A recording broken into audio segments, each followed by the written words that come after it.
Dear students, today we will discuss general account of class Basic Layer of IC in this video. So habitat से बात करते हैं, आवास से बात करते हैं. The class is represented by approximately 170 genera and 5500 species. तो जो members हैं वो commonly क्या कहलाते हैं? Diatoms कहलाते हैं और यही ज्वेल्स ऑफ प्लांट किंगडम भी कहलाते हैं. Commonly found in fresh water and sea water. जो फ्रेश वाटर हैं उनको हम पिनेट डायटम बोलते हैं और जो मेराइन वाटर हैं या फिर सी वाटर हैं उनको हम सेंट्रिक डायटम्स बोलते हैं. स्ट्रक्चर देख लेते हैं. संरचना. द स्पीसीज आर यूनिसेलुलर, एक कोशिकीय होती हैं, कॉलोनियल होती है, माइक्रोस्कोपिक मीन्स छोटी होती हैं, सूक्ष्म, एंड यूकैरियोटिक नेचर होती है. मीन्स इनका जो न्यूक्लियस है वो वेल फ्रेम्ड होता है. सेल वाली सिलिसिफाइड होती है जिसको हम फ्रस्ट्यूल भी बोल देते हैं. ठीक है बेटे. और लुक लाइक ग्लास, ये ग्लास की तरह दिखती है. पोरस होती है और हार्ड होती है. पिगमेंट जो हैं वो क्लोरोफिल ए और सी होते हैं और क्रोमेटोफोर्स जो कि discoid means disc like structure होते हैं या टू प्लेट लाइक स्ट्रक्चर होते हैं.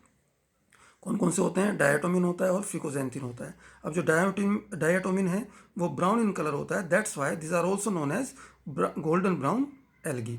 तो reserve food is chrysolaminarin, volutin and oil, ये इसका रिजर्व फूड होता है. जो प्लांट बॉडी है ये made up by two halves. Upper is called epitheca and lower is hypotheca. Overlapping halves और diatoms is known as valve. अब ये एक स्ट्रक्चर देख लेते हैं हम. इपिथिका अपर, ठीक है, अपर हाल्व, और जो लोअर है उसको हमने क्या बोला? हाइपोथिका. ठीक है बेटे. और जहाँ से ये एक दूसरे को ओवरलैप कर रहे हैं उसको हमने बोला वाल्व. ठीक है. सेंटर में हम देख रहे हैं साइटोप्लाज्म भरा हुआ है और ये रेफे जो सेल्स के ऊपर कुछ स्ट्रक्चर्स होते हैं जो कि इसको डायटम को मूवमेंट में हेल्प करते हैं. ठीक है बेटे. अब एक जनरल स्ट्रक्चर देख लेते हैं. ये इपिथिका, दिस वन इज हाइपोथिका, यहाँ पर polar nodule, this one is raphe, this is nucleus, central nodule हो जाता है, देन गर्डल व्यू, यहाँ से हम साइड से व्यू देख सकते हैं इसका, देन वाल्व व्यू. ठीक है बेटे. ये एक जनरल स्ट्रक्चर हो जाता है डायटम का. अब हम बात करते हैं रिप्रोडक्शन की. बहुत इंपॉर्टेंट पार्ट है, इसको ध्यान से पढ़ना है. This class shows A sexual reproduction and sexual reproduction. दो तरह का रिप्रोडक्शन होता है. तो पहले हम ए सेक्सुअल की बात करेंगे, उसके बाद सेक्सुअल रिप्रोडक्शन की बात करेंगे. ठीक है बेटे. तो ए सेक्सुअल रिप्रोडक्शन जो है वो सेल डिवीजन के थ्रू होता है. अब ड्यूरिंग सेल डिवीजन क्या हो रहा है? जो प्रोटोप्लास्ट है, प्रोटोप्लास्ट जो है सेल का, वो बड़ा होने लगता है धीरे धीरे. ठीक है. जिसकी वजह से सेल का जो वॉल्यूम है वो इंक्रीज हो जाता है, जिसकी वजह से जो इसके इपिथिका और हाइपोथिका हैं वो सेपरेट होना शुरू हो जाते हैं. ठीक है बेटे. Then the protoplast undergoes mitotic division and gets separated on along the longitudinal axis through the median line. तो ये सेपरेट होना शुरू हो जाता है. तो यहाँ से हम देख लेते हैं कि ये एक सेल है, यहाँ से 2 सेल में कन्वर्ट हुई, यहाँ से 4 सेल में कन्वर्ट हुई और फिर फाइनली 8 सेल्स में कन्वर्ट हो जाती है. तो इस तरह से जब सेल्स में कन्वर्ट हो रही है तो धीरे धीरे क्या हो जाएगा? इसका जो साइज है वो रिड्यूस होना शुरू हो जाएगा. लेकिन जब सेक्सुअल रिप्रोडक्शन होता है यहाँ से, ठीक है, तो ये रिगेन करती है in the form of auxospores. तो शुरू करते हैं. Sexual reproduction differs in the order pennales and centrales. During this process auxospores are formed in both the groups. Pennales में भी और सेंट्रेल्स में भी बनते हैं.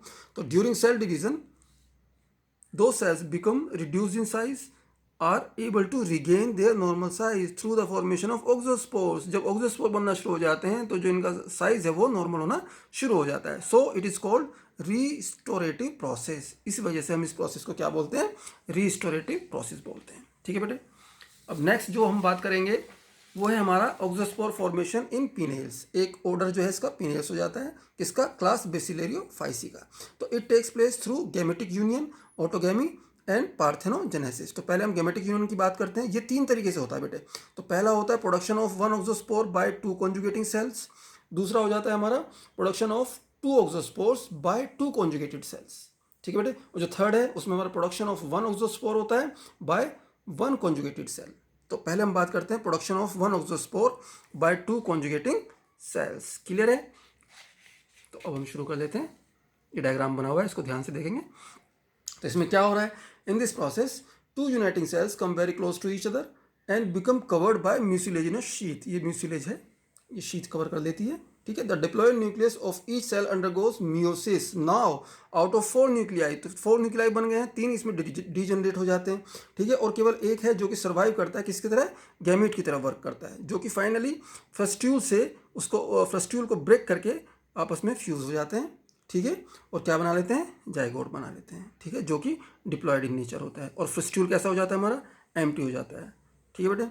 तो after a short period of rest of zygote elongates considerably and functions as an auxospore. तो कुछ समय बाद ये जो जाइगोट है ये डेवलपमेंट करता है और किस में बदल जाता है, ऑक्सोस्पोर में बदल जाता है। ठीक है, अब ये जो ऑक्सोस्पोर है ये एनक्लोज्ड है किसमें, एक पैक्टिक मेम्ब्रेन होती है जिसको हम बोलते हैं पेरिजोनियम, ये लिखा हुआ है पेरिजोनियम। ठीक है, द ऑक्सोस्पोर देन डेवलप्स न्यू फ्रिस्ट्यूल, अपनी एक फ्रिस्ट्यूल डेवलप कर लेता है इनसाइड द पेरिजोनियम। ठीक है, thus new diatom is form which regain in normal size, और एग्जाम्पल क्या हो जाता है, कोकोनिस प्लेसेंट्यूला। ठीक है बेटे, अब सेकंड जो टाइप है हमारी वो देख लेते हैं, production of two auxospores by two conjugated cells. इसमें क्या हो रहा है, it is very common process of auxospores formation. In this process the conjugated cells come very close to each other and get enclosed by mucilage. अब ये देख रहे हैं हम, तो म्यूसिलेज से एनक्लोज्ड हैं।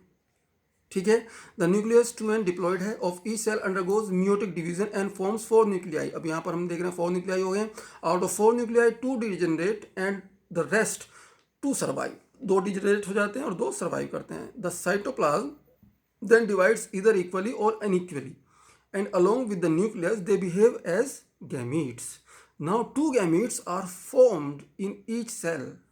हर एक प्रत्येक सेल में 2 गैमीट बनने शुरू हो जाते हैं। Both gamete fuse to form 2 zygotes, 2 zygote बन गए हैं, which after some time act as auxospores, 2 auxospores की तरह ये काम करना शुरू कर देते हैं। 10 2 diatom cells of normal size is formed. ठीक है बेटे, इस तरीके से हमारा सेकंड टाइप भी पूरा हो जाता है। और जो थर्ड है वो है production of 1 auxospore bye 1 cell. इसको हम क्या बोलते हैं, पीडोगैमी भी हम इसको बोल देते हैं। तो इसको हम देख लेते हैं कैसे होता है। तो इस स्ट्रक्चर में देखेंगे, इस डायग्राम में देखेंगे सबसे पहले कि in this process the diploid nuclei of a vegetative cell undergoes meiosis and form 4 haploid nucleus. ठीक है, न्यूक्लियाई। तो out of the 4 nuclei 2 fully degenerate हो जाते हैं, each of the rest 2 along with the cytoplast and 1 partially degenerated nucleus. तो ये degenerated nucleus हो जाता है जो कि बिहेव करता है किसकी तरह से, गैमीट की तरह बिहेव करता है। तो later on the union of 2 sister gametes takes place and forms the zygote, जो कि डिप्लॉयड है। कुछ समय बाद ये जाइगोट ऑक्सोस्पोर में कन्वर्ट हो जाता है जो कि surrounded by perizonium. Rest of the process वही होता है जो कि हमारा फर्स्ट नंबर में हुआ था। ठीक है बेटे, अब जो फोर्थ टाइप है वो हमारी क्या कहलाती है, ऑटोगैमी। ठीक है, तीनों हमारी गैमेट यूनियन कंप्लीट हो गया है। अब हम production of 1 auxospore by autogamy. Autogamy का मतलब क्या होता है, स्वयुग्मन। ठीक है, स्वयुग्मन में क्या हो रहा है कि इनसाइड द फ्रस्ट्यूल ही वो वर्क करना शुरू कर देते हैं। In this process the diploid nucleus undergoes first meiotic division, thus 2 haploid nuclei are formed. The 2 nuclei in the protoplast come side by side, fuse together and form diploid nucleus. ठीक है बेटे, वो fuse हो जाएंगे आपस में और क्या बना देंगे, डिप्लॉयड न्यूक्लियस बना देंगे, जिसको हमने क्या कहा, ऑटोगैमस पेयरिंग। सो इसमें क्या होता है, the protoplast along with diploid 2n nucleus comes out from parent frustule and behaves as an auxospore. तो वो किसका बिहेव करने लगता है, ऑक्सोस्पोर की तरह काम करने लगता है। इसी को हम क्या बोलते हैं, स्वयुग्मन। ठीक है बेटे, अब जो हमारा नेक्स्ट टाइप हो जाता है वो हो जाता है production of auxospore by parthenogenesis. Parthenogenesis आपने पढ़ा है पहले भी ये टर्म 12th में, तो यहाँ एक बार फिर से डिस्कस करेंगे। इसको हम हिंदी में बोलते हैं अनिषेक जनन। इसमें क्या होता है, तो जो 2 डायटम सेल्स हैं वो come together and covered by mucilage, only 1 diploid nucleus along with protoplast remain and comes out from the mother cell, जो कि बिहेव करता है किसकी तरह, ऑक्सोस्पोर की तरह। अब हम इसको डिटेल में पढ़ेंगे। So 2 cells come together and covered by mucilaginous sheath. वही ध्यान में रखेंगे उसी स्ट्रक्चर को जो हमने 1 नंबर में पढ़ा था ऑक्सोस्पोर फॉर्मेशन में। तो diploid nucleus undergoes 2 sequential mitotic division. ठीक है, तो माइटोटिक डिवीजन, इसमें मियोटिक डिवीजन नहीं होता है, तो माइटोटिक हो रहा है। कहने का मतलब जनन कोशिकाएं नहीं बन रही हैं, इसीलिए हमने इसको क्या बोला, अनिषेक जनन। So 1 nucleus in each mitotic division degenerates, thus only 1 diploid nucleus with protoplast remains and comes out from mother cell and behaves as an auxospore. तो यहाँ हम देख रहे हैं 2 सेल हैं, कंबाइन कर रही हैं, लेकिन आपस में ये फ्यूज नहीं हो रही हैं। ठीक है, और फाइनली हमें क्या मिल जा रहा है, ऑक्सोस्पोर मिल जा रहा है। ठीक है, फ्रस्ट्यूल हो जाती है, म्यूसिलेज शीथ हो जाती है। अब जो नेक्स्ट हो जाता है हमारा वो है production of auxospore bye oogamie।